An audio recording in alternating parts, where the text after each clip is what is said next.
Welcome back, entrepreneurs. In the last video, we went over freelancing and what it is, how you can get into it. But now we're going to be talking about getting your first client.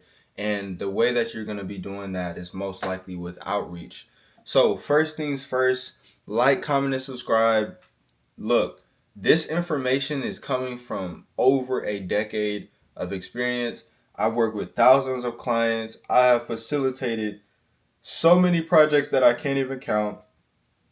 I know this process like the back of my hand. So I want to teach you how to get your first client because look, you decided you want to be a freelancer. You trying to get that first check. And I understand that. So look, this is what we're going to do. And I actually got a couple of notes on this one just because when it comes to getting your first client, it's a lot that can go into it. And based on the company that you have, it's going to be different. So um, let's get into it. Outreach, like we spoke about yesterday, is done in two ways: outbound and inbound. And we went over and talked about it. And outbound is where you are going out to get your client, meaning you are showing up in front of them or you're going to where they are. And inbound is when you are attracting your client, which is my favorite way to do it, but it doesn't seem like the way that has made me the most money. Honestly, I'm gonna just tell y'all right now, the way that's made me the most money has been inbound. And the reason why that is because it's referrals. Referrals have made me the most money, and referrals are, in essence, attracting. So those are the two ways that you are going to go and get your first client. But you have to have some stuff in place before doing that. So, what you need to do is set up shop. For me as a graphic designer, setting up shop was literally just starting a portfolio. So, portfolio. And all a portfolio is just a showcase of your work, collections of your work that are some of your best work that you would show so that someone can potentially buy the same thing. That's your portfolio. Some people may need a website. This is setting up shop. Some people may need a blog. Maybe their audience only shops on blogs. And so you can start a blog website, which is still a website. Setting up shop. You can start a specific social media page, for example, an Etsy shop. So that's a marketplace. Setting up shop is going to be what enables people to buy from you. You know what, bro? I did not have my thing on, bro. Is it on now? All right, hopefully it's on now. But you need to set up shop. You need to set up where people can go and get information about you and your company. They need to see previous work. So if you're a lawn care, if you're choosing to be a freelance lawn care person, then previous yards that you've done, previous landscaping that you've had the pleasure of doing, you need to be showing that on your website, most likely, or just your portfolio. And so this is going to be the first step you need to take before you go out and get any client, because I don't know where this thing came from where you haven't done the work and you want to go get your first client. Like, that does not make any sense to me. In At the bare minimum, in your portfolio needs to be passion projects. Passion projects are basically pro bono projects. If you wanted to develop your portfolio, you go do some free work for people. And this is one of my favorite aspects within outreach, because whenever you do free work for a potential client, and we're going to get into this deeper later, they automatically see what you could do for them. They are more likely to buy from you at that point rather than not having you made something for them or done something for them or gave them an idea. Maybe you are a freelance social media manager and you created a whole entire content calendar that's different from what they have, and you send it to them. Say, hey, company, I created this content calendar for you, and I really think that, the content that is in here will be great for performing and pushing your new product. You get what I'm saying? Stuff like that. Free work is a cheat code. Free work is looked down upon, and honestly, I do a lot of free work, bro. And it's built up relationships that have literally, you know, gotten me a lot of money. So, free work. Then you want to structure your portfolio in a way where you are detailing the projects, you are detailing your thought process in the projects, you are detailing the process of the projects and the conclusion of the projects. And you can go to my website and see kind of what a portfolio looks like. But that is your first step. Set up shop, just so everyone has something to look at. So you can even, go as far as developing a flyer. If you develop a flyer that you can give out to people or whatever. Number two is going to be reaching out to, number one, friends and family. I know that you've probably heard this. If you've done extensive research on freelancing, you've probably heard this. Friends and family. Friends and family literally are looking to help you. So let's say y'all have a family group chat. What you should do is say, hey guys, I'm starting a new side hustle of freelancing, doing X, Y, and Z, and I would love if you could allow me to do it for you for free and use it for my portfolio. Or if you know anybody, can you give me their contact? And that is going to be friends and family. They are going to give you referrals. And within outreach, referrals, we're just going to put this big at the bottom. Referrals are king. Okay? I'm about to draw a little. Y'all like my crown? But referrals are king. You want to know why referrals are king? Just the same way that doing that free work for that company you want to work with, when you get a referral, it has a stronger sense of trust within it. Because you made that free work for that company, they trust you more. They now know what you can do for their company specifically, and compared to another graphic designer or a lawn care company that's coming to them for work, they already see what you can do for them. They so much has been, taken out of the process. And that's the same way with referrals. Referrals are king. Okay, let's remember that always. Especially as a freelancer, relying on referrals is okay because you are not a actual company. You should run as an actual company, but you are not an actual company where you need to always have intake. This is something that you're doing on the side of your job, or you're starting and building up. As you build up, you'll come out of using just referrals, but referrals are king. So you're going to reach out to friends and family. Then you're going to reach out to past employers / teachers.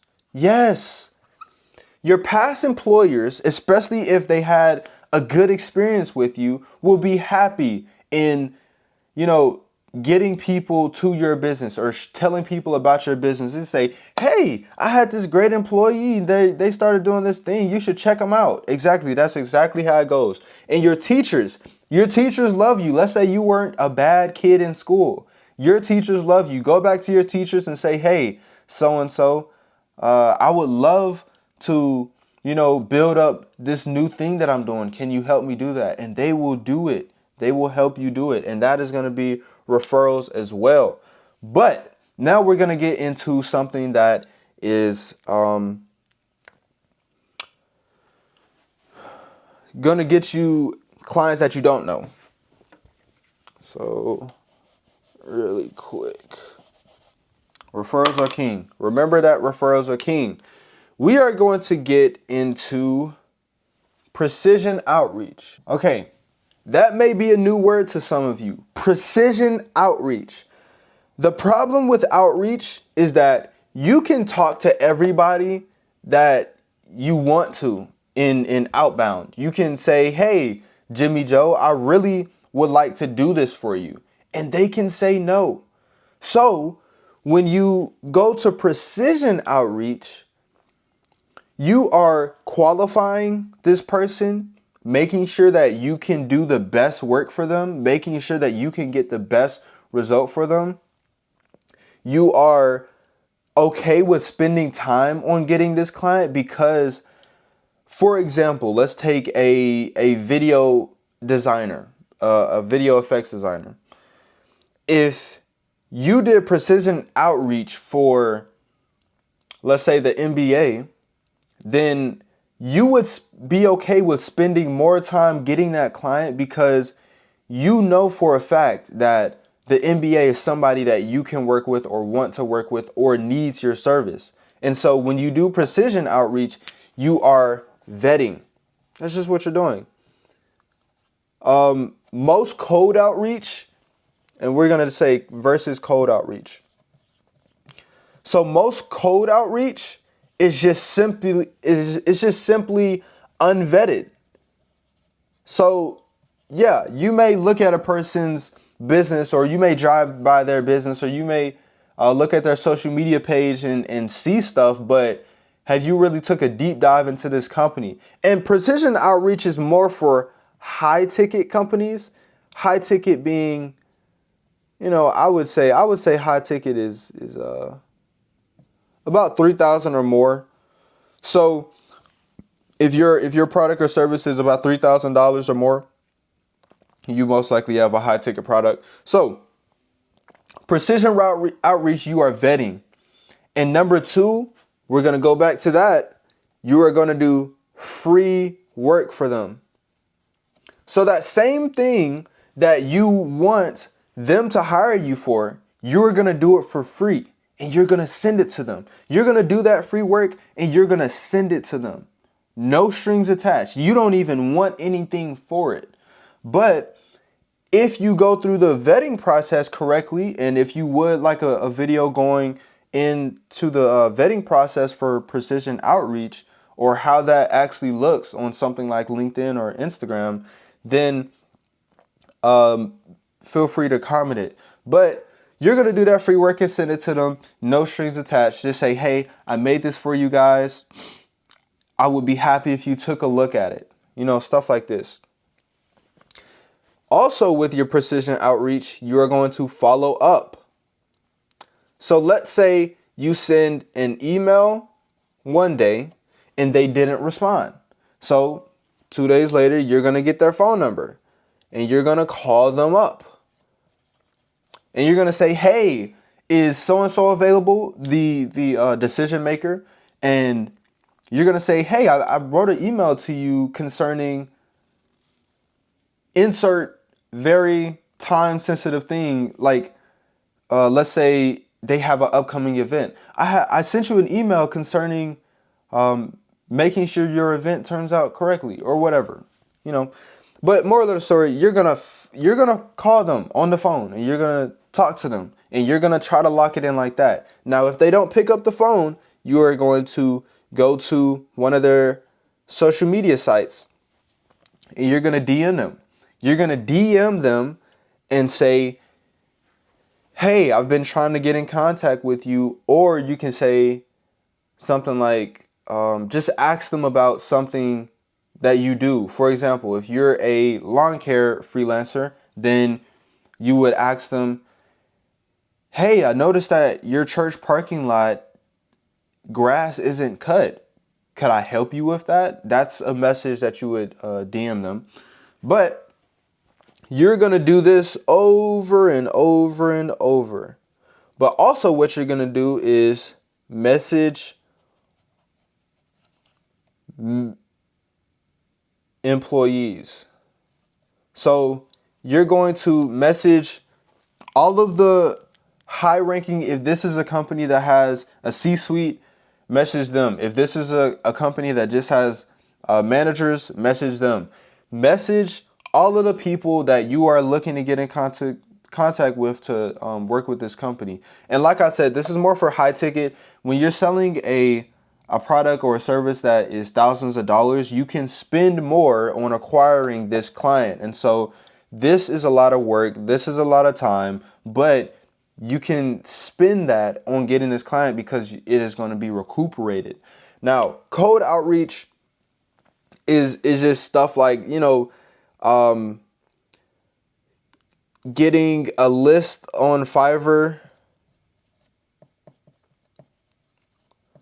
of, if you wanted to get a LinkedIn data list scraped for you, you can go on Fiverr and, you can say, give me a list of 50 CEOs. Give me a list of 50 informational analysts.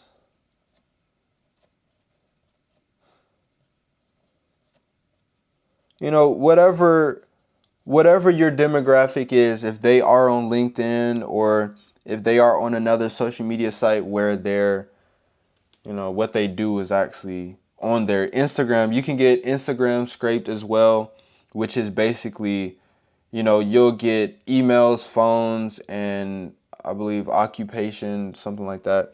But basically what you're just going to do is send them a message saying, hey, so-and-so, I helped X do Y and would like to do the same for you. Interested? And of course, this isn't the exact message that you would send, but this is something like what you would send. Basically, hey company, I recently worked with another similar company to you doing this, and we were able to achieve that. And I would like to do the same for you. Does that sound interesting for you? And that is how you will do cold outreach. And you can send, 200 of these per day. It is a lot of work to do it, but if you're just copy and pasting and just changing a name, that's most likely what cold outreach is. And so precision outreach is more pinpointed, but cold outreach is good for, if you have, I'm gonna be honest, cold outreach is very difficult nowadays, especially with the time of automated like info products. A lot of people were getting cold outreach from a lot of different places, and so a lot of people do not trust cold outreach. It's just not necessarily it's just a low trust activity, and so you're better served doing precision outreach. And one other thing that you can do in precision outreach that will make your chances much better is create a content piece for that specific client. So, for example, I did a content piece for Stonecrest, the city of Stonecrest, if I did their branding. And so that is going to help get your exposure out that, yeah, I'm trying to work with this company, but also, it can catch the eyes of them and things like that. But that is the two outreaches that you can use. You can also do cold calling. So let's say you want to work with local businesses. Go to Google, type in, let's see, retail stores near me.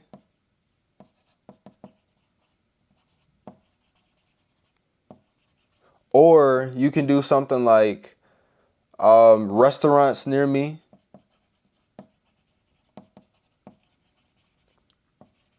And all you're going to do is collect their phone number and, you know, call them and just go like that. Just call them, say, hey, let's just say you're calling Chili's. Hey, Chili's, how's it going? Great. How may I help you? Is the manager around? Yeah, let me get them for a second. A lot of times you won't get the manager. They'll be like, oh, what is this call for?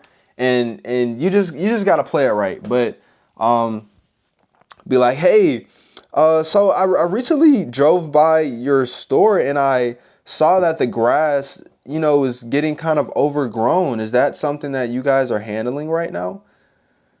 And they'll be like, oh, yeah, we have our person coming out very soon, very soon. And I'll be like, well, I mean, it sounds like they won't be out there for a while. Would it be okay if I just handle it for you? And they'll be like, I mean, we haven't reached out to them, so we might as well get you to do it. Some conversations really do go like that. Some conversations, for example, as a graphic designer, people have told me, hey, man, I've been looking for you, bro. I've been looking for you. I need exactly what you sell. And so that's what cold calling does. Cold calling has not gotten me any clients. 0 out of the thousands of clients that I have gotten. Cold calling has never gotten me a client. And I've done a lot of cold calling. I have done a lot of cold calling. But that's the basis of outreach. And this is basically you know, initiating contact with your prospective client. So now we are getting into inbound.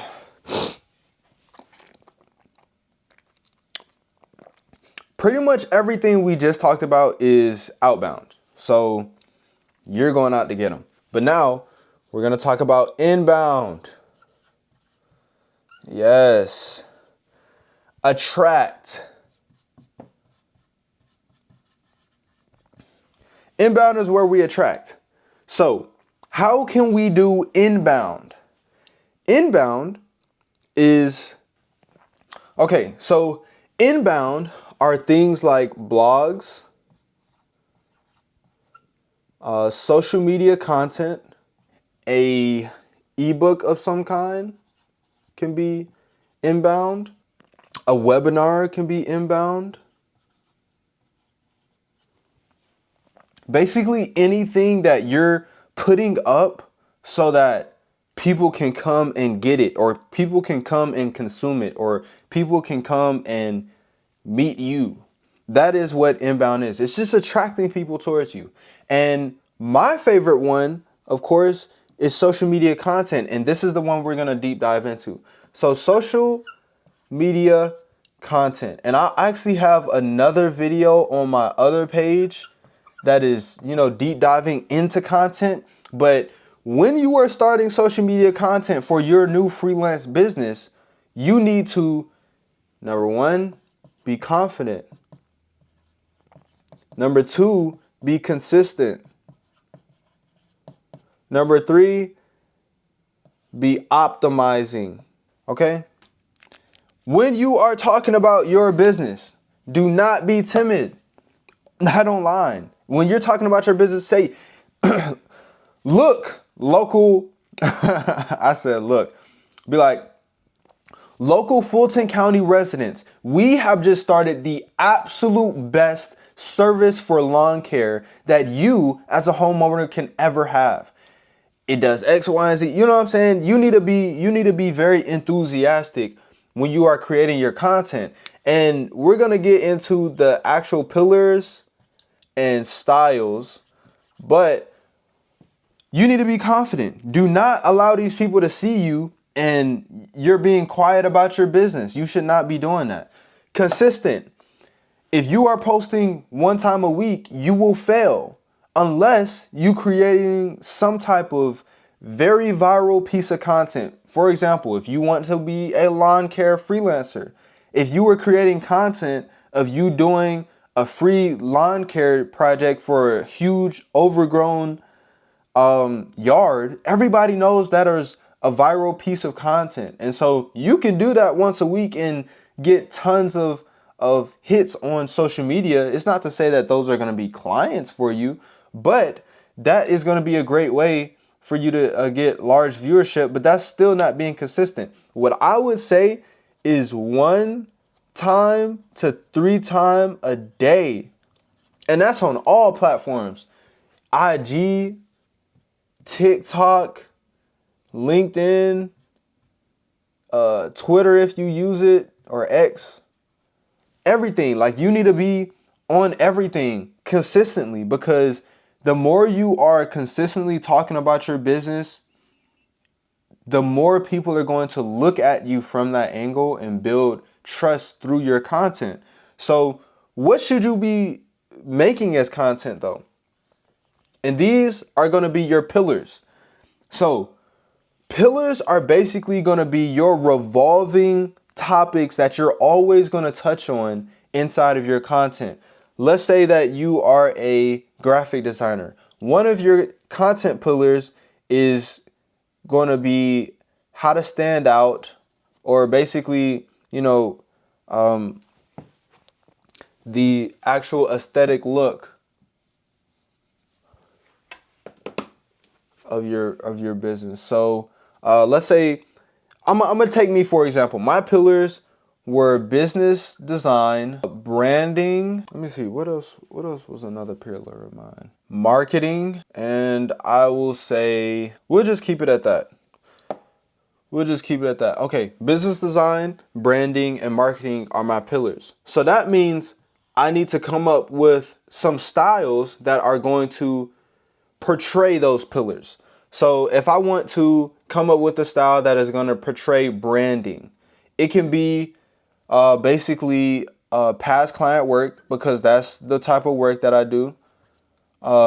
It can be case studies. Case studies and past client work aren't necessarily the same thing, but they're very similar. It can be in informational videos. So like Talking Head, if any of you have seen that. Informational Talking Head.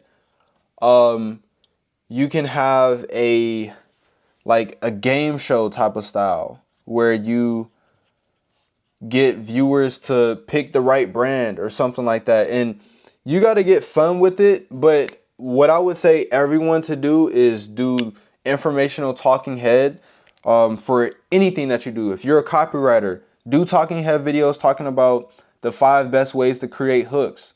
If you are a hairstylist, make videos talking about how to get the best hair looks, how to take care of your hair the best. Do things that are going to cause people to look at you as an authority in your space. And that is the whole entire point of social media content, is to make sure that when it comes to a certain topic, you are top of mind. And so it is your job to make that happen. Now, within your content, remember at Inbound, we said things like ebooks, webinars, blogs. All of these are digital things. So a blog is digital. We can promote our blog within our social media content. Let's say one of our blog posts are talking about the 10 best branding trends right now. We have our blog being promoted inside of our content, and it's still touching on the pillar.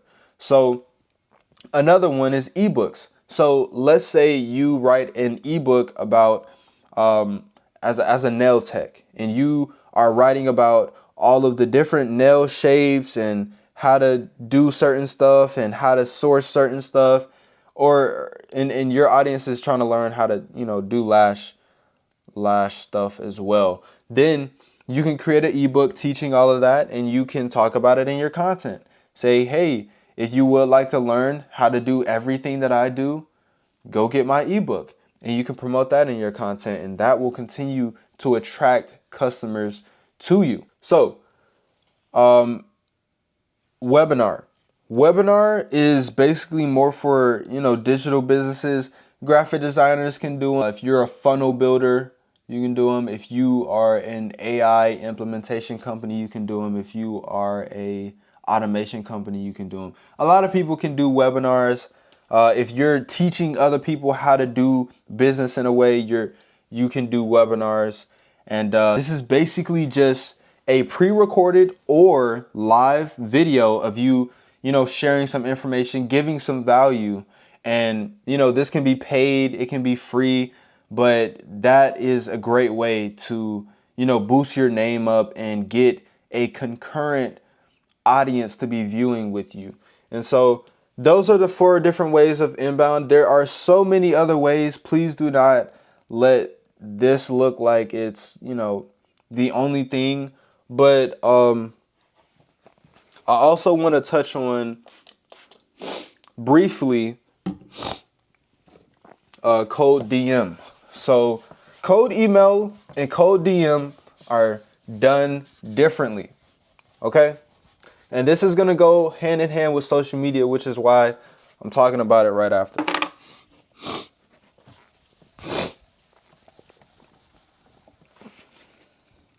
So, code DM. Everyone that interacts with your company, with your company's social media, you need to be contacting them. If they liked a video, if they commented on a video, especially if this is a new page and all you're posting is business content, you need to be talking to everybody that interacts to your thing, because you're like, okay, why did they like this photo? Are they looking for this for their own house, or are they looking for this for their own business? Why did they like and comment? And you need to initiate those conversations, and that is in code DM. So let's say you got a post talking about an informational post. And in that informational post, you're just giving them a different way of doing something that they have been doing. So you're basically helping them do something. You're giving them value. If they like and comment, they are more likely to buy from you than someone that didn't like and comment, because they have consumed your information and evidently they like the information that you gave. So you can deep dive into that. So let's say it was information about branding. They like and commented. Then I would send them a DM that says, hey, thanks for liking my video. What branding are you working on? And this is a great way to get the conversation started on what they're doing about branding and how I can help them with what they're doing about branding. So that is how you utilize code DM. Very simple process. And it can get much, much deeper than this, especially with automations and connecting with different stuff. But this is what it is. So it's just supposed to start the conversation. You don't want to say, hey, so-and-so, would you like to get my service or get my product? You should not do that off of the bat. What you should do is go around it, get them to reveal their pain point. This guy says, hey, I'm working on my brand strategy. I feel like my audience doesn't know who we are as a company. I can help you with that. And so that pain point is something that I can utilize to get them to close. And so you're just trying to start the conversation. Also, unprompted. So the unprompted code DMs. This is just you going and searching in IG. You'll just search something in the bar. Maybe you work with fitness coaches. You're going to search fitness coach in the bar. And guess what? Tons of fitness coaches are going to come up, and you're going to click each one of them, and you're going to send them that same generic message we were sending last time. Hey, so-and-so, we did this for this similar company to yours and wanted to see if you were interested. And some people may respond, look, like I said before, code DM, code email has never brought me any clients. But when you're going through this and you send about 1,000, you can expect about 100 to respond. and about 10 to actually hop on a call with you. So those are the numbers that you're playing with. 10%. Ooh, excuse me. I was going to put the money sign. The money sign, money, money, money. You can find whoever you want on Instagram. Just like that. Type in fitness coach. Maybe you work with private jet companies. Type in private jet or you can type in broker. Private jet broker. Put it in the Instagram search bar and message those private jet brokers. Say, hey, I love your planes. I would like to make your planes look even better. Maybe you're a private jet cleaning company and you be like, okay, we were able to take this older plane and make it look brand new. And that's a demonstration of the capabilities that you have. So I don't want to make this video too long. So in terms of getting your first client, we have touched on a lot of things.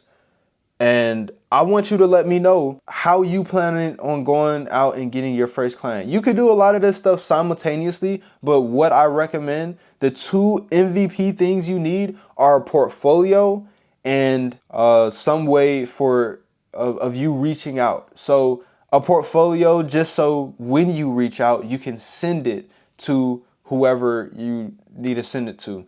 That is my MVP. You don't necessarily need the biggest website, the best content, but it is good to have all of those things in place eventually as you grow. But we did go over a lot of stuff.